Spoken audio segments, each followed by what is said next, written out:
মদিনাতুল মুনাওয়ারা থেকে রসুলের এক আশেক ভারতে আসছে কালেমার দাওয়াত দিতে। ভারতে ঘুরে ঘুরে দাওয়াত দিয়া প্রায় কিতাবে লেখছে 90 লক্ষ, কেউ বলে আরো বেশি, বিধর্মীরা মুসলমান হয়েছে তার হাতে হাত লাগায়া। ওই ব্যক্তির নাম আপনারা জানেন, খাজা মঈনুদ্দিন চিশতি আজমিরি রহমাতুল্লাহ আলাই। মঈনুদ্দিন মনে বড় আনন্দ।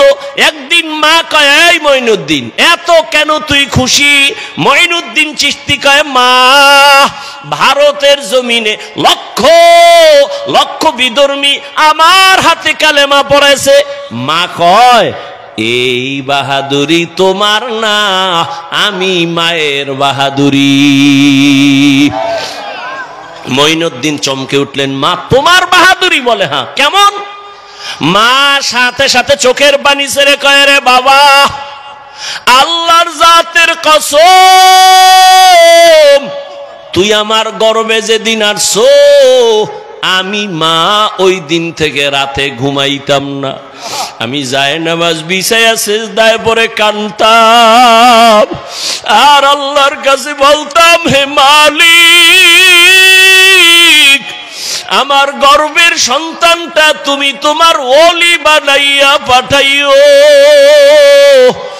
আমি মায়ের চোখের পানি কত তোর জন্য ফেলেছি।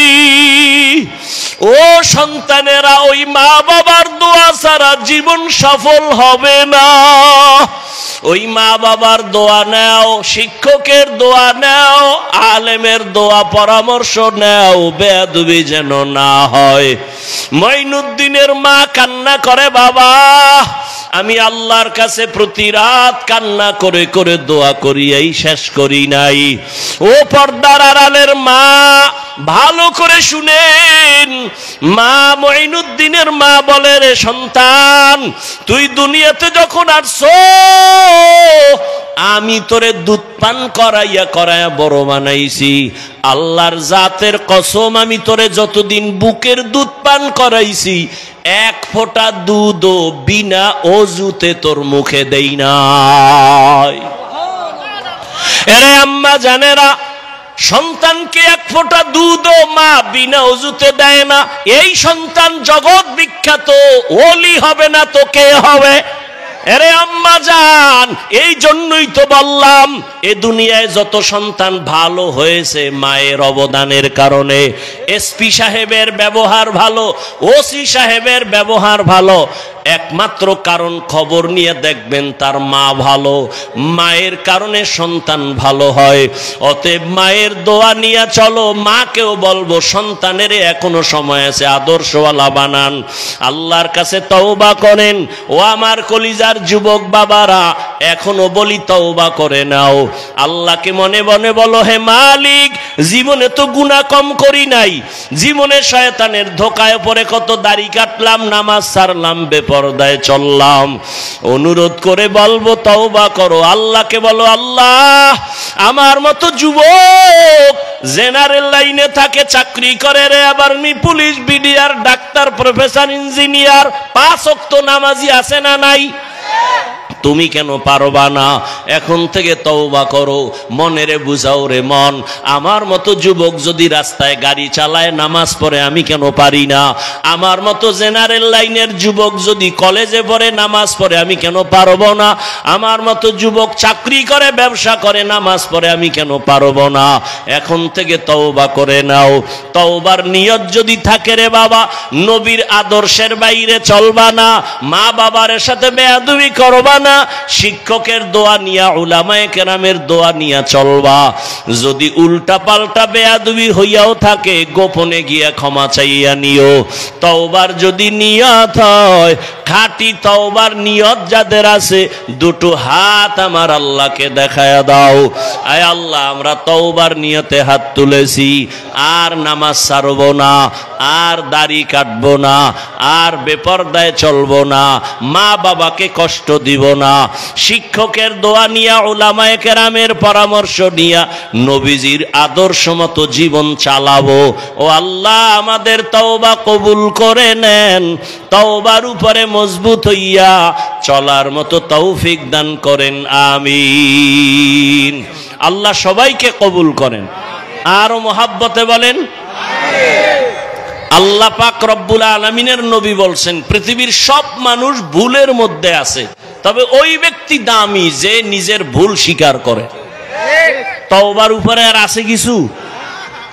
দিনের স্বার্থে কথা বললাম, এরপরেও ভুল হতে পারে না পারে না? বলেন, শয়তান ধোঁকা দিতে পারে না পারে না? আল্লাহকে সাক্ষী রেখে জীবনের সব ভুলের জন্য ক্ষমা চাইলাম, আল্লাহ জীবনে কোনো বয়ানে কোনো কথায় যদি ভুল করি মাফ করে দেন। আল্লাহ পাক তওবাকারীকে বেশি পছন্দ করেন। আল্লাহ আমাদের সবাইকে তওবাওয়ালা বানায় দেন। আল্লাহ বিচার করবে অন্তর দেখে, দুনিয়াওয়ালারা বিচার করে উপরের অবস্থা দেখে। বুঝেন নাই? ওই ভারতে দিল্লি একটা বড় মসজিদ আছে, শাহী মসজিদ। তো ওই মসজিদের পার্শ্বে একজন বুজুর্গ পাগড়িওয়ালা ফজরের নামাজ পড়িয়া মসজিদের গেটে দাঁড়ায়া দাঁড়ায়া বইয়া বইয়া কইতেছে, তু মেরা খোদা নেহি মাই তেরা বান্দা নেহি, মানে তুই আমার আল্লাহ না, আমি তোর। এখন তো পুরা দিল্লির মুসলমান নামাজিরা গরম হয়ে গেছে, কয় কি পাগড়িওয়ালায়, সবাই বলে তো খারাপ হয়ে গেছে।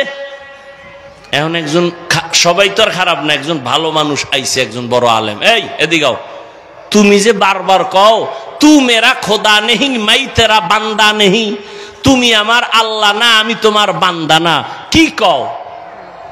কয় হুজুর আমি ফজর হইরা গেছি, পেটে ক্ষুধা, একটু নাস্তা করুম, তো দোকানে যায় একটা পরাটা খামু। এখন আমার নফস শয়তান কয় পরাটা খাই লইব না, এর লগে হালুয়া ল, এরপরে ডিম ল। যখন কইছি আমি পরাটাটারে ফালাইয়া ডাইরেক্ট এনে বইছি, নফস রেখে, এই নফস তোর কথা আমি হালুয়া খামু, তুই মোর আল্লাহ না, আমি তোর বান্দা না। দেখছেন নি খবর? মানুষ ধারণা করছে কি আর তার অন্তরের হালাত কি।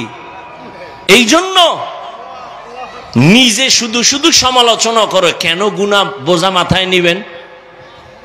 সবাই আমরা তওবার নিয়তে আল্লাহর কাছে ক্ষমা চাই। আল্লাহ পাক আমাকেও মাফ করেন, আপনাদেরকেও মাফ করেন।